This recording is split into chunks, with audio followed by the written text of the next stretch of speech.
It's showtime. It's the pre-party with J. Cal. We are professional wrestling.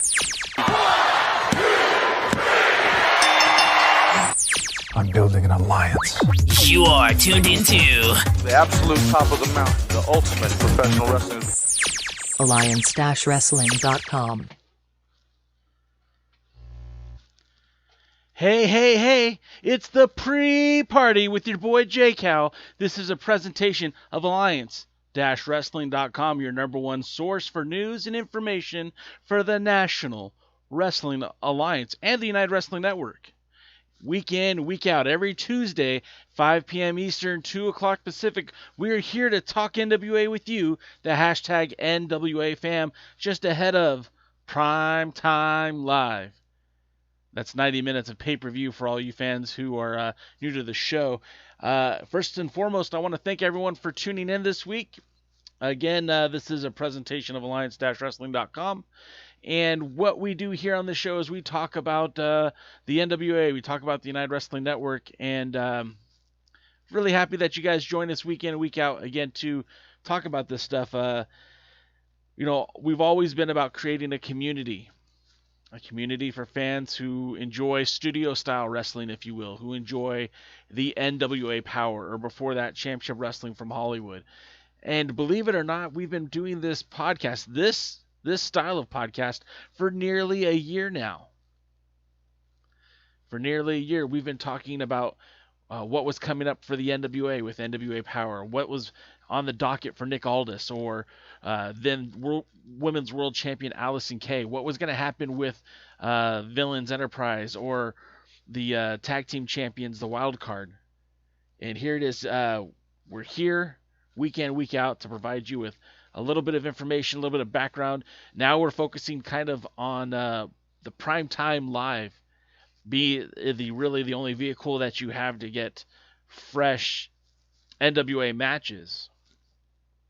And it's kind of interesting because this might be the last week we get fresh NWA World Title matches for a while, because this is the last championship match that's been booked for now for Primetime Live.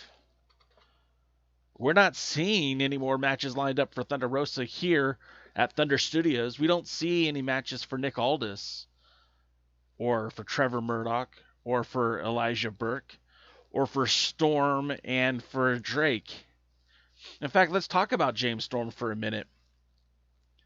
The NWA Tag Team Champion James Storm, who was reportedly without a contract dating back to the end of January, around the NWA Hard Times.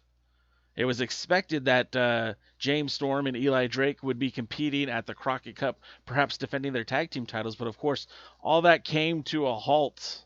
All that came to a stop with the pandemic pause of COVID-19.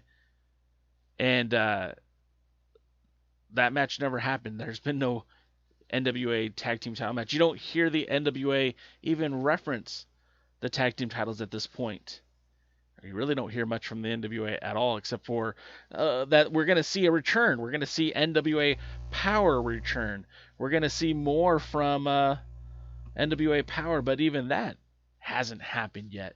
And this show isn't supposed to be all about bad-mouthing the NWA, because in general, the NWA is my favorite wrestling promotion. The NWA is my bread and butter. I've been covering the NWA for going on 14 years. And I want to see the NWA thrive. I want to see the NWA succeed. I want to see the NWA do something. But so far we haven't seen a whole lot, have we? We haven't.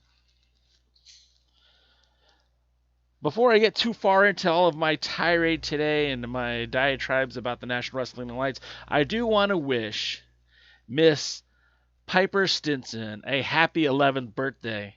Not only is Piper Stinson the daughter of Dr. Rob from This Is the NWA podcast, but Piper Stinson is a contributor to the hashtag NWA fam. That's right, because Piper has Piper's notes on the This Is the NWA podcast, a show that I was a part of.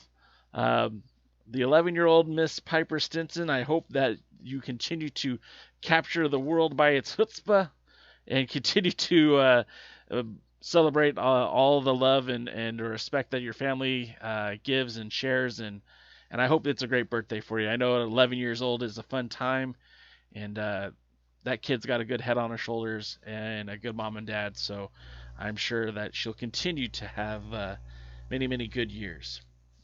So we got Woodland Goblin in the house. Lamb is here.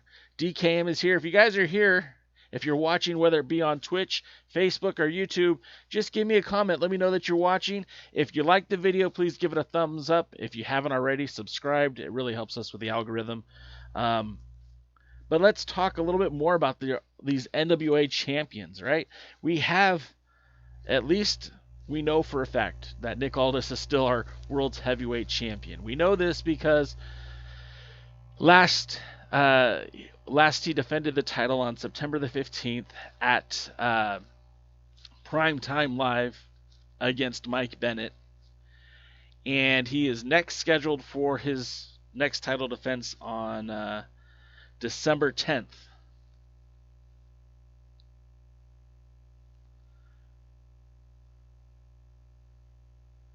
September, October, November, December. 3 months.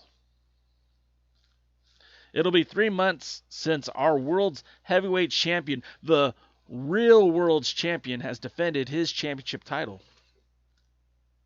3 months. Does that bother anyone else? Because it doesn't sit well with me. Now, again, I'm not a matchmaker, and under no certain terms would I ask a talent to put himself in a risky situation. But Nick Aldis, you cannot claim to be the world's champion if you're not defending that title. We went through about 9 months of inactivity from that title. Okay, not 9 months. That's obviously an exaggeration. The last time that title was defended was back in January, towards the end of January. So February, nothing. March, nothing. April, May, June, July, nothing. One title match August, I believe it was the 25th at the North Richland Hills, Texas Independent Wrestling Expo. We defended that title against Nobi Bryant in what was said to be a really good match. 1 month later, not even a whole month, like 2 weeks, comes to Primetime Live, defends the World's Heavyweight Championship against a more than worthy opponent, Mike Bennett. Great match. I was there to see it live. And now we're sitting in a world of inactivity. I don't know if this will get back to Nick Aldis, because I do have all the respect in the world for our world's heavyweight champion. But I feel like Thunder Rosa's out there hustling, defending that title all across the country. There are avenues for our world's heavyweight champion to showcase. There are avenues for Nick Aldis to defend the 10 pounds of gold. The biggest opponent the NWA faces is empathy, or a lack of empathy. Nobody cares about mediocrity. Nobody cares about the reasons why you're not. They only care about the reasons why you are. The World's Heavyweight Championship, a title that I've bear witness to more than a dozen live matches. More than a dozen times have I seen that title defended. I flew all the way to China to see that title be defended. I flew all the way to North Carolina, to Atlanta, Georgia, to Nashville, Tennessee. I've seen that belt defended in Las Vegas, Nevada. I've seen that title defended in Yuma, Arizona, and all over Southern California. And I do understand a pandemic pause. I do understand that we have to be smart about where our talent, where wrestlers wrestle. But Nick, what's going on? I get that a return of NWA Power is paramount in your picture, but apathy will drive the audience away. There's nothing to be excited about with the 10 pounds of gold. Flying Brian Jr., I think that'll be a great match, but as far as I can tell, it's not going to be televised. It's not going to be on pay-per-view, and it's 2 months away. I'm not alone here, am I? Am I the only one that feels this way? I mean, I look at some of your comments. Lamb says his title match against Mike Bennett was his last defense. Wow. Yes, that was his last defense. I'm looking at Woodland Goblin says, I brought this same thing up on the Sunday night during This Is the NWA podcast, and the Beard Trio gave him a free pass and made excuses for him. And look, I give everyone a pass for what happened between February, right, and September, because it's still not technically safe to be having live wrestling events. It's still a little bit on the, I don't know, risky side. But you can't tell me that it's okay to defend the title on December 10th in Grimsley, Tennessee, and it's not okay to maybe defend the title, I don't know, Primetime Live, Championship Wrestling from Hollywood, New Japan Strong. Okay, let's say not on the West Coast. What about SWE in Texas? What about the School of Morton? Maybe these places are beneath our world's heavyweight champion, but the stagnation of the 10 pounds of gold will be the demise of the 10 pounds of gold.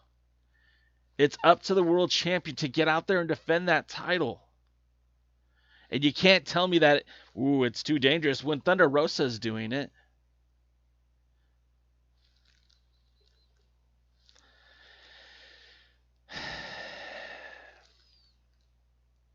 I see from my notes I'm not alone. Woodland Goblin also adds that he means look at Thunder Rosa. She's going out of her way to defend her women's belt since September. DCam agrees with me. Jason Newsom agrees with me. Woodland Goblin agrees. February to September, you get a pass. Dave Scooby says if any NWA champion is willing and able to defend, just let them do it and keep the NWA name active and on people's minds. And this is, Woodland Goblin says he is like Mr. Social Distancing.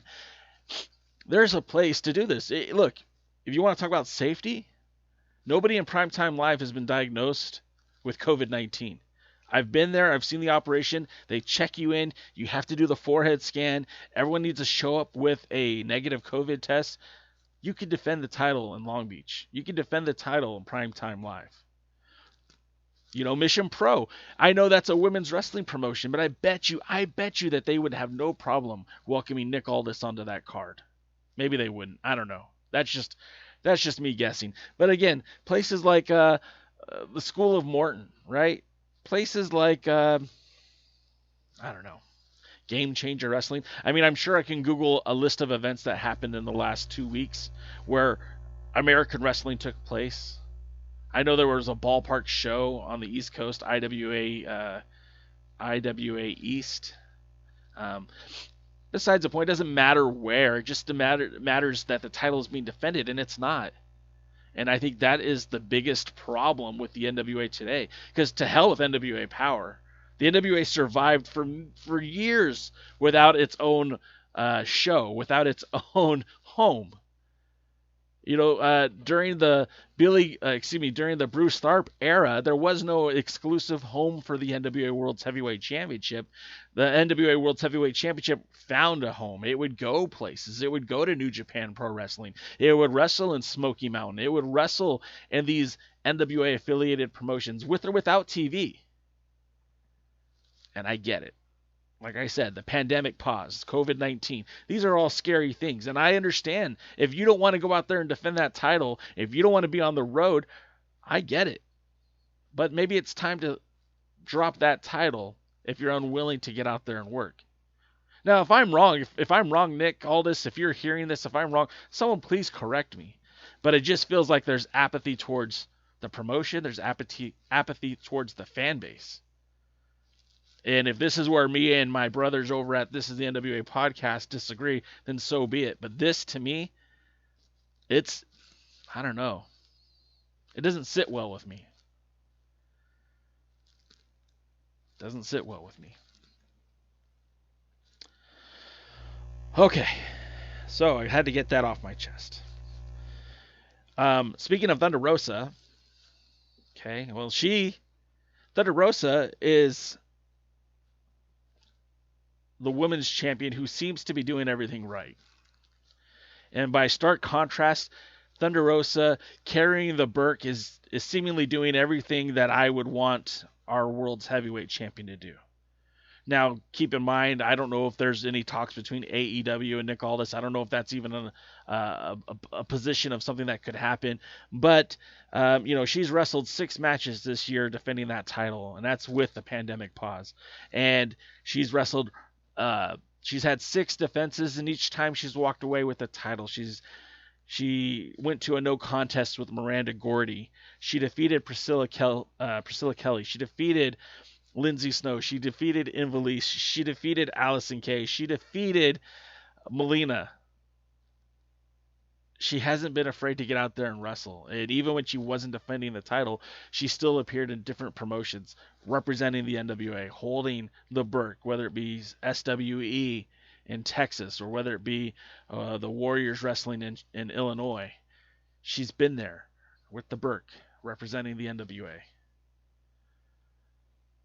Tonight, she represents the NWA at Prime Time Live. Now, I'm excited about this week's episode of Prime Time Live, and we'll be doing a lot more talking about that. Of course, Prime Time Live has become my favorite wrestling show, period.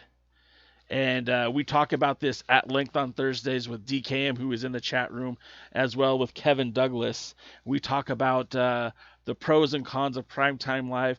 I see it from a little bit more rose-tinted glasses. I see what they're efforting to do. Kevin, who is a former NWA World Junior Heavyweight Champion, sees it as it is. And I believe that DKM sees it as the way he thinks it should be. So we all look at this from a little bit slightly different perspective. And I'll be honest, a lot of times my two co-hosts disagree with me with the quality of matches, the quality of the opponents. But 100% we all give our uncensored, our genuine perspective of the show. I'll never tell you something that I don't 100% believe. But I do believe that Primetime Live is the best night of wrestling for me. Hopefully for you too. And for this week's show, I really am excited about some of these matches, and some of them I'm not so excited about. And like I said, I will always be honest with you guys. I will always give you the 411 when it comes to what I think. And I'm just seeing the comments here where Mr. DCam says he's always right. And then we'll get to that. We'll get to all that good stuff. But first things first, this is the match that'll probably kick off the night. We see a return of tag team wrestling to Primetime Live. We've got the Bodega, to me, one of the hottest tag teams in all of Primetime Live. You got Danny Limelight. You've got Pablo Esco. And, hey, Pablo, you hungry? He's starving. And they're taking on the Real Money Brothers. Now, this is going to be do or die for Real Money Brothers because, as much as I like to see new blood, I like to see good wrestling. Real Money Brothers had a match with Friendship Farm where they got toasted. I mean, Friendship Farm got toasted. Real Money Brothers looked very good in that match, but it was still just an okay match.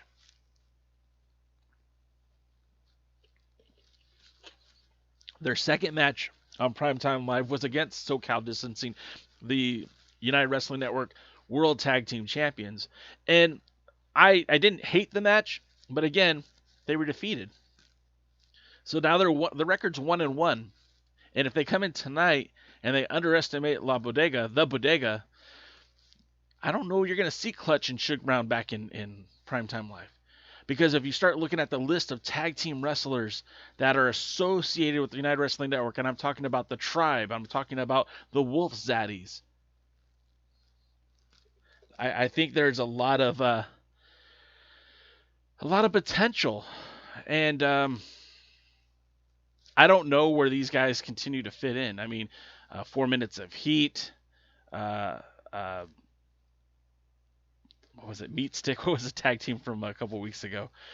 It just seems like if they don't do something tonight, they might not ever do something.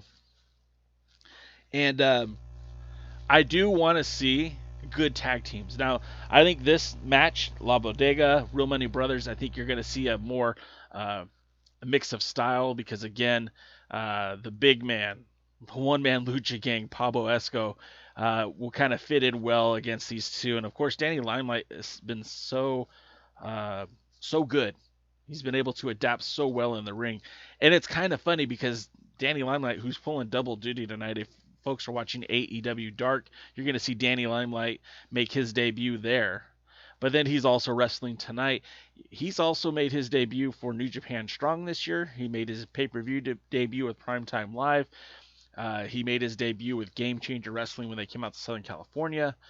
And in a year where everyone is, paused because the world of wrestling has been impacted so greatly by COVID-19, a guy like Danny Limelight is having maybe the best year of his career. And that's saying that he's lost pretty much every match he's had on Primetime Live, but he's constantly being used. He had the match with Clark Connors. He lost. He had the tag match against Kevin Martinson. He lost. He had the tag team match with La Bodega. They lost. But what I'm saying, though, is that they keep using the guy because he's great. Not because he's good, but because he's great.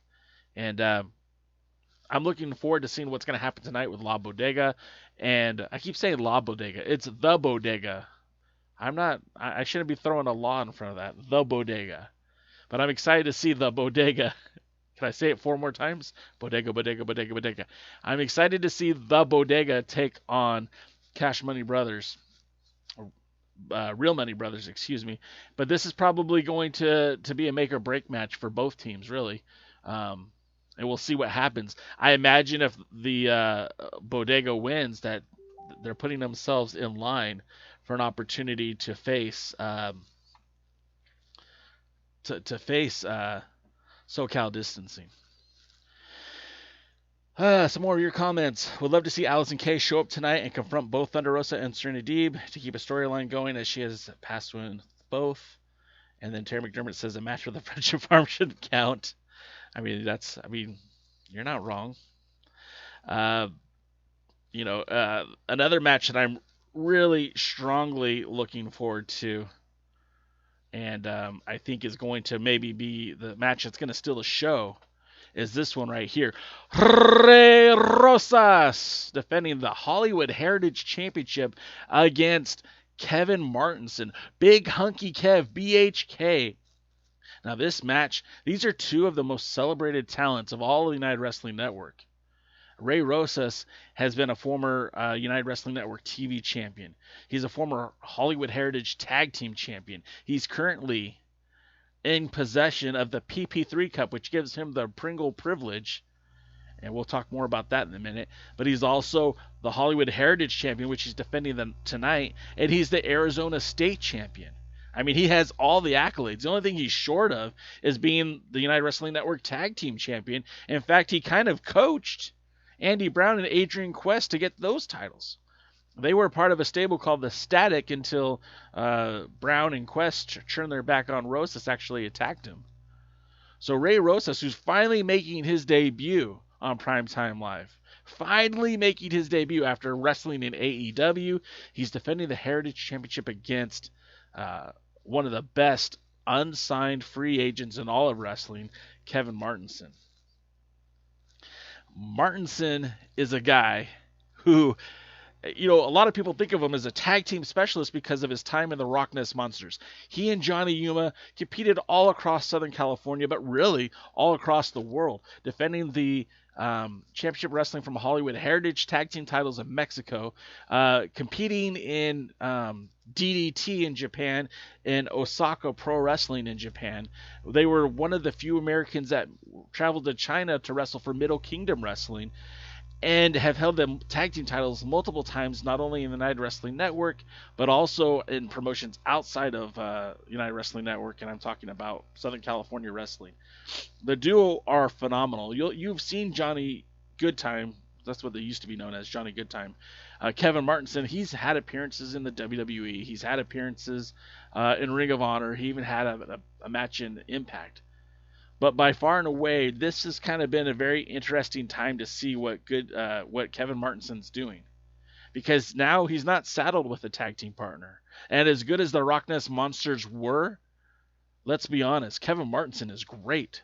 Kevin Martinson is greatness. Kevin Martinson is a guy who should be main eventing Primetime Live. Kevin Martinson is a guy who should be stepping up to the likes of Chris Dickinson or Carl Fredericks, or Eli Drake, or maybe even Nick Aldis. Lamb wants to point out that he was even in Lucha Underground. He was the son of Chaos. So Martinson is double tough. He's already got one victory on Primetime Live. He defeated the aforementioned Danny Limelight. And I'm really expecting big things tonight for Kevin Martinson. In fact, I'm going to go out on a limb and say we're going to have a new champion. I could be wrong. But pulling the string back a little bit, let's talk a little more about Ray Rosas. Again, similar trajectory as Kevin Martinson. In fact, the duo used to feud when Ray Rosas was a part of PP Ray with Pretty Peter Avalon and Kevin Martinson and Rock Ness Monsters and later Vermin. The four of those guys wrestled all over the country. In fact, when I mentioned the tag team titles being defended in Mexico, it was against PP Ray. And these teams have battled back and forth so many times that Martinson and Rosas know each other probably just as well as they know their old tag team partner. And I really think that this match is going to be solid. Like, the only way this match doesn't steal the show is if Serena, Deeb, and Thunder Rosa pull out every stop, because I really think with a wrestler like Ray Rosas, who's so versatile and able to do so much in that ring, and a wrestler like Kevin Martinson, where there's almost no wasted motion, I think the match in the ring is going to be stellar. And with the Percy Pringle III Cup, Rosas has an opportunity to cash that urn in for a shot at any competitor, any champion in the United Wrestling Network. You know, that used to just mean Championship Wrestling from Hollywood and Championship Wrestling from Arizona and maybe the NWA. But now that includes promotions like West Coast Pro Wrestling and future guest of the Alliance guys, Alexander Hammerstone. That includes future stars of wrestling, the Las Vegas Championship, the FSW title, So what are we gonna see with Ray Rosas? I don't know. But if Kevin Martinson wins the title tonight, Rosas has an opportunity to either re-challenge for the title, or maybe he just waits. Maybe he just waits for the winner of the United Wrestling Network World Heavyweight title. Excuse me, World title. It's an open weight division. That World Championship, and he cashes in on that first opportunity against whoever wins the tournament. I mean, I'm just this is just speculation on my part. I don't have an ear to the locker room. I don't know what the bookers are thinking, but if I were writing this show, I think it practically writes itself. More of your comments. Lamb says Kevin Martinson was also on Lucha. Oh, yeah, okay. Kikuchi. Hey, Kikuchi, welcome to the show. Says, I may order tonight for the women's match alone. I mean, you won't be disappointed, but this match is going to certainly give you something that you weren't expecting. DCam likes Martinson. Kikuchi says he has the Pringle privilege. I'm not sure what you're going with that, but basically the Pringle privilege was essentially after Percy Pringle passed away. He was a member of the Championship Wrestling from Hollywood family. They created a tournament. The winner of that tournament, in fact, they actually had that tournament before he passed away. The first winner was Ryan Taylor. It was set up to try to help get Sean Ricker into that World Heavyweight Championship, Sean Ricker being Eli Drake, to get him into that title picture against Adam Pearce. What it ended up doing was helping launch Ryan Taylor's career for a second time in Championship Wrestling from Hollywood. And each time the winner of that, the Pringle Cup, every year that the winner of that's a lot like WWE's Money in the Bank. Whoever holds the urn gets an opportunity to cash it in. We know that Watts cashed his urn in to win the United Wrestling Network World Tag Team titles. So it kind of helps create new storyline, new continuity, new opportunities. But essentially, it's the same thing as the Money in the Bank. Lamb says, if you order today and post the order online to David Marquez, you might get a championship pin. Yeah, Dave Marquez was trying to help stoke some of the fires to get people to watch today's show. If you order today's pay-per-view and show a copy proof that you purchased it, Dave is entering anyone who does that into a contest to win one of the title pins that he has made up. I mean, we have like this one, the Dan Severn version of the NWA World Heavyweight Championship, or the national title that basically looks like the TV title. Oh no, I'm sorry, it is the TV title. I apologize, it is the TV title. So, I mean, that could happen. You could always put that in. Lamb says, technically the PP3 Cup is on hold after being thrown into the ocean, thanks to SoCal distancing. And Lamb is our resident expert on Championship Wrestling from Hollywood, a title that I woefully hand over to Lamb because he is now officially the expert, and that PP3 Cup is somewhere in the Pacific Ocean, thanks to SoCal distancing. So, and then Dave Scooby points out, hey, SoCal distancing could show up tonight and cost Rosas the match. That would not surprise me. Again, we've only got 4 matches listed for tonight's show, so it's very, very easy that another match could be put into place. Another match could be announced before showtime. I mean, we are just about 2.5 hours before Primetime Live goes live, so you don't know for sure what will happen, but it wouldn't surprise me if SoCal distancing's here. It wouldn't even surprise me if Johnny Yuma showed up. So, and that takes us to the World Title Tournament. We get the preliminaries. We get the round 1 tonight, and we get Pretty Peter. Oh man, the camera. I gotta figure out how to fix that. We get Pretty Peter Avalon, or the Librarian Peter Avalon, however you want to call it. He will be there to take on Chris Dickinson. Now, this is very much, to me, a Generation Ace matchup. And you see New Japan do this all the time when they have the new Ace kind of face off against the old Ace. Tanahashi, has had several matches where he's supposed to be passing on the torch, so to speak. And this is kind of like that for me.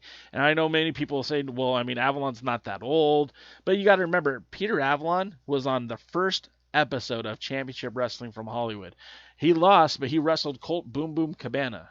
And that match was significant because that was the match that Colt Cabana officially announced that he would be challenging Adam Pearce. Hey, Wrestling with MMA is now streaming us. Thank you, Wrestling with MMA. That match was the announcement that Colt Cabana would be challenging Adam Pearce for the World's Heavyweight Championship. And along that time, Avalon was a central figure during the show. I mean, he was part of the stable that was called... oh, crap, now I just forgot the name of the stable. Oh, man, it was Austin Aries, Joey Chaos, Adam Pearce.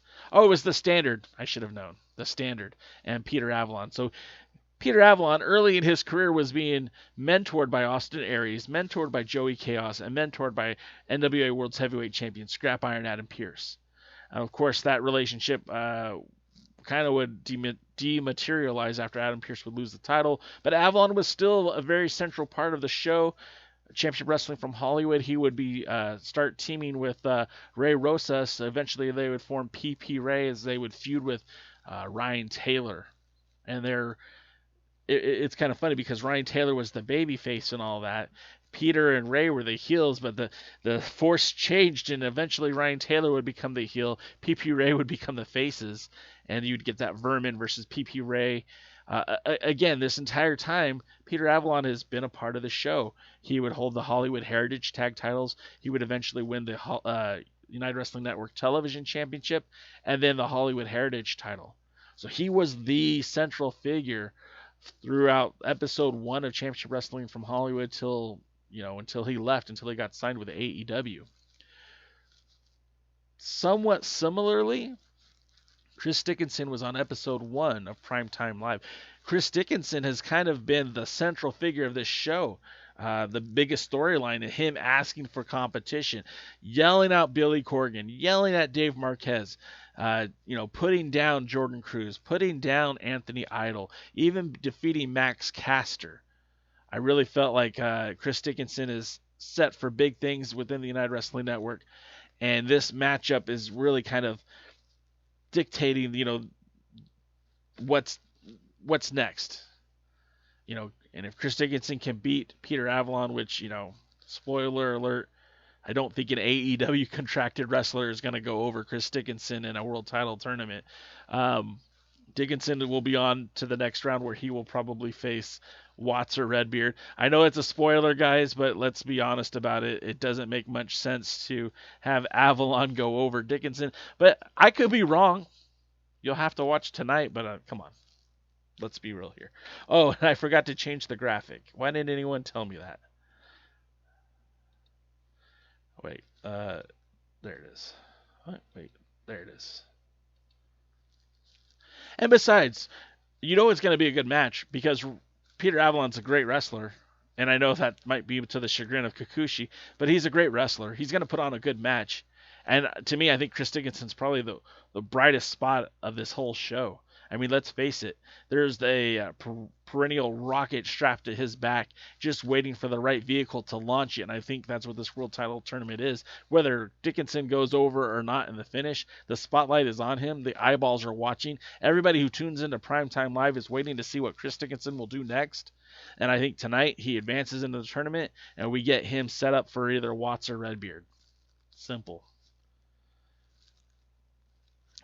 Am I missing any of your comments? Actually, yeah, I am. Woodland Goblin says Martinson defeated Max Caster on Championship Wrestling from Hollywood last Saturday. Yes, he did. Could Kevin Martinson become of SoCal distancing?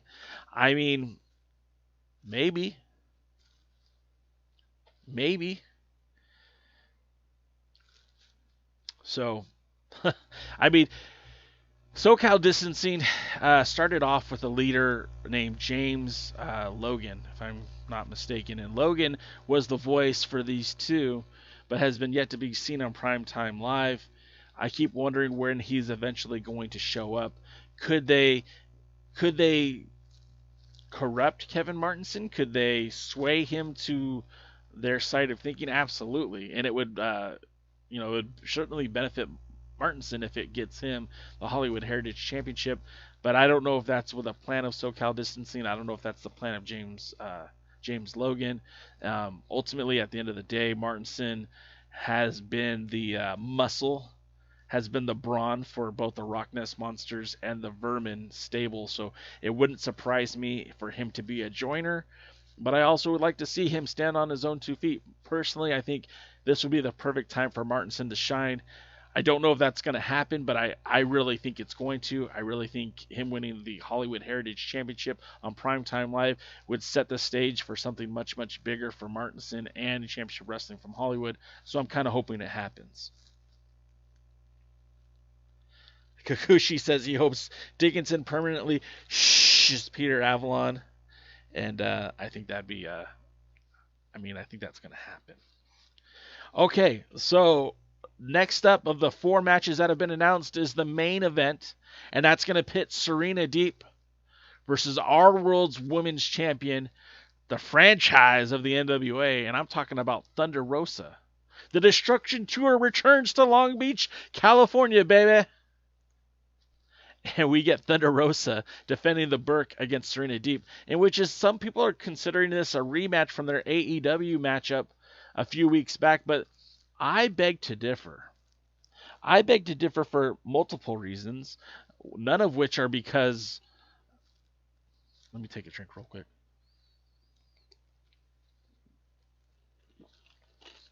I think number one, the NWA Women's World's Championship was not on the line. Serena Deeb was fighting for bragging rights, not a championship. Serena Deeb was fighting for an opportunity, not for the gold. And there's something about being in that world title matchup, that je ne sais quoi, right? The opportunity to become a world champion. If you listen to the promos that they made available on Twitter at the United Wrestling Network, she says that match was a beautiful match except for the ending, when she lost. But the motivation, the desire, let's face it, what the NWA did for Thunder Rosa, the NWA could do for anybody. You have to be willing to work for it.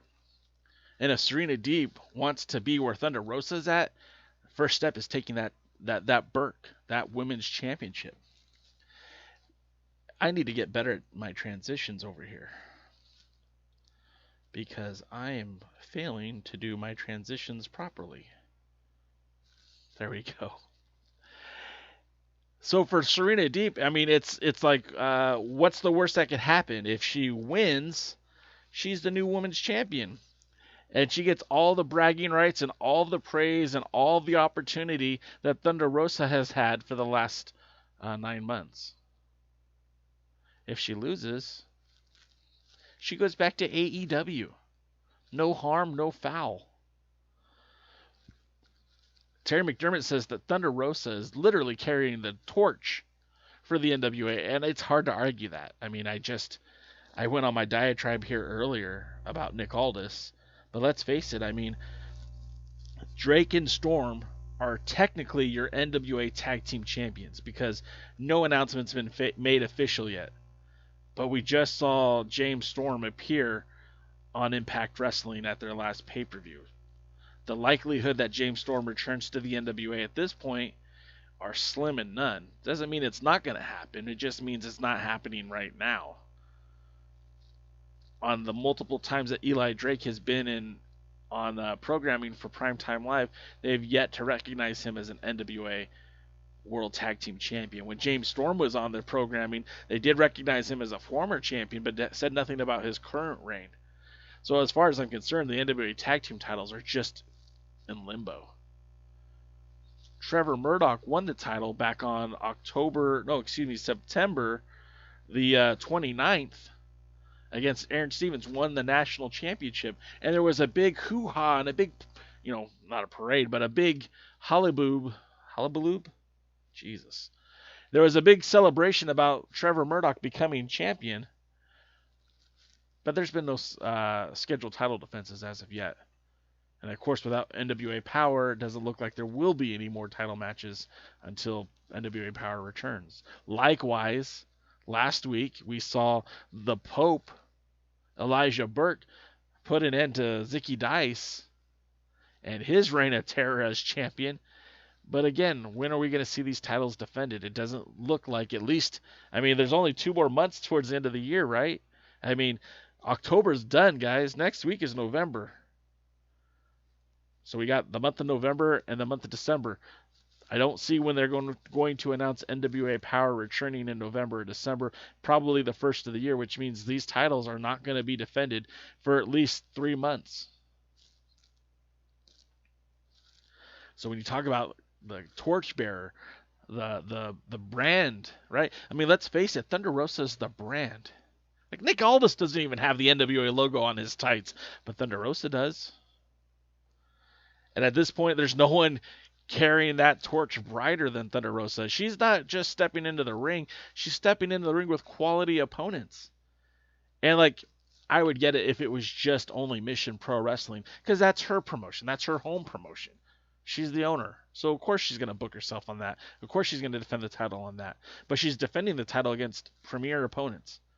Lindsay Snow was awesome. Ray Lind is a great competitor. That matchup is going to be good on November 6th. But she's also now, this is the second appearance on Primetime Live. More so than any NWA champion. I mean, Zicky Dice technically had 2 matches, but this is the second title defense for Thunder Rosa. You know, we don't have another World Heavyweight Championship match booked for Primetime Live. We don't have another National Championship match booked for Primetime Live. We don't have a TV title match booked for Primetime Live. But we have Thunder Rosa carrying that banner of the NWA, carrying that on her back. And if she's victorious tonight, of course, next week she goes back to Mission Pro Wrestling, her home, where she defends against Ray Lynn.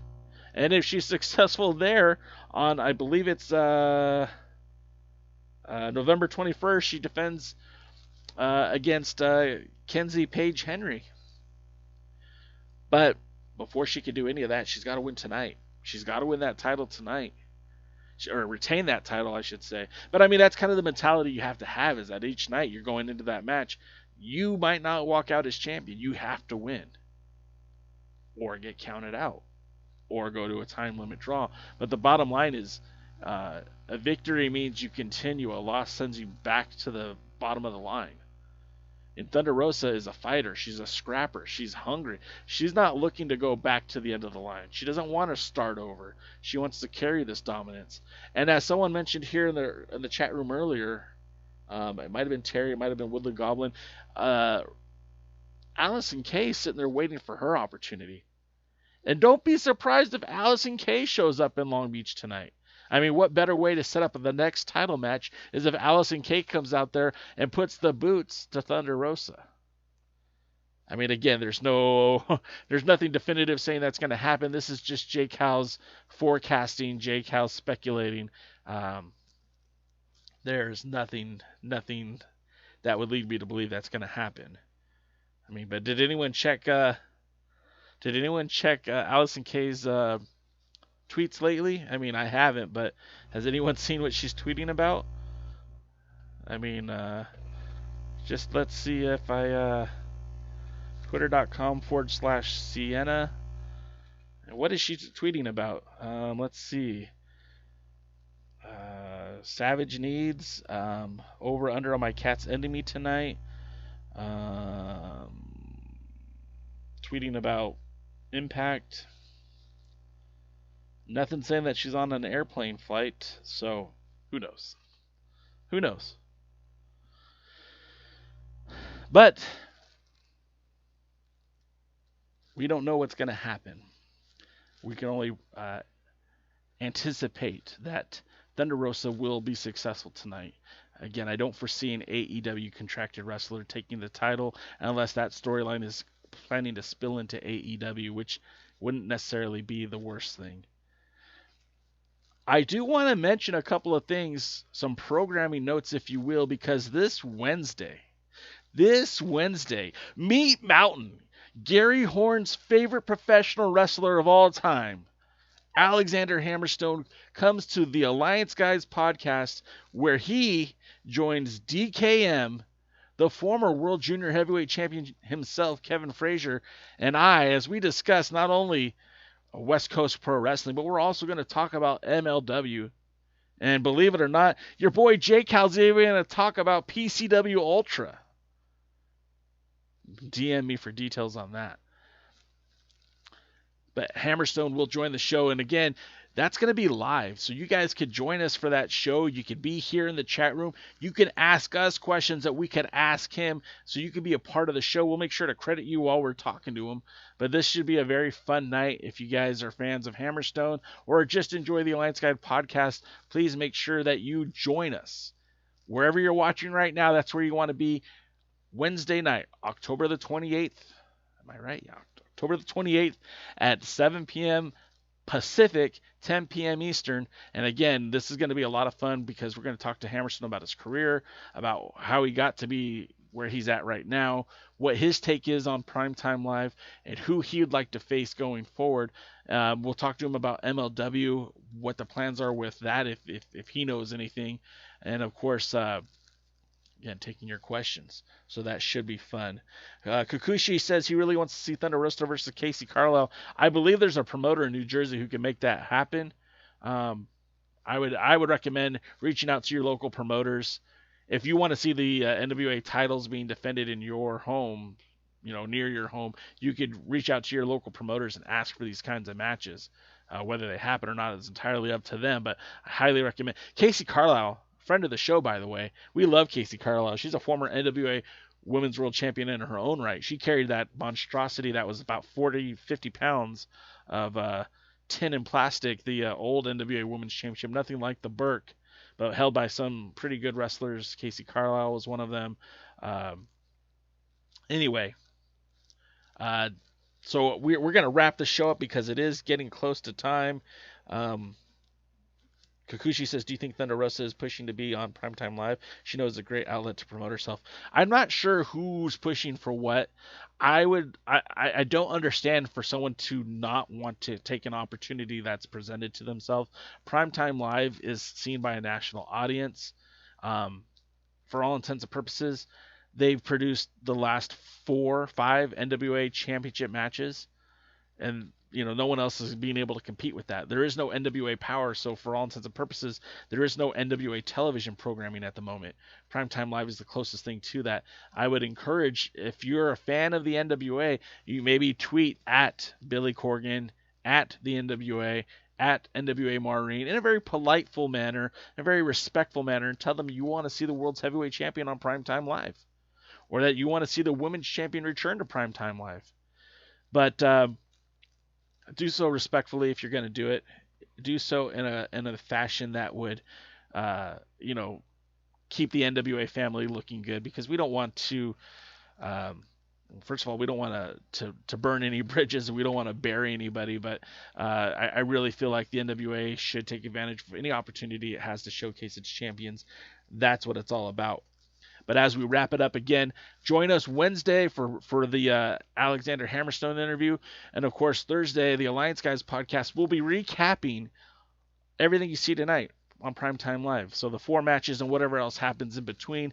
And then you could check me out with Will Martin on Friday on Instagram Live. This is the NWA podcast, as we will tackle some topic, and we'll go from there. Again, if you are using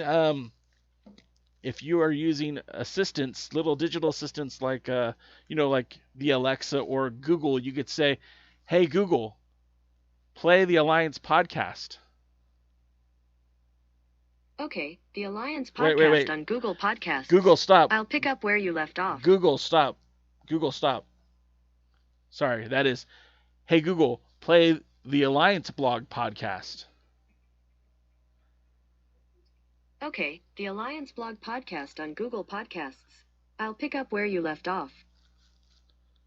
Yeah, I don't believe that show will be televised. I don't believe it'll be on pay-per-view. I could be mistaken. Google, stop. I think that's pretty cool. And hopefully I set off your digital assistant while you're watching this. But that's going to do it for us, guys. So again, thank you for tuning in. It's always a blast talking to you guys, the hashtag NWA fam. If you would like to, you can follow us on all social medias at the Alliance Blog. That's on Tumblr, TikTok, Facebook, Instagram, Twitter, Twitch.tv, and YouTube.com. I'm Jay Cal. We'll be here on Wednesday with Alexander Hammerstone. Until then, get positive, stay positive, and I'll see you at the matches.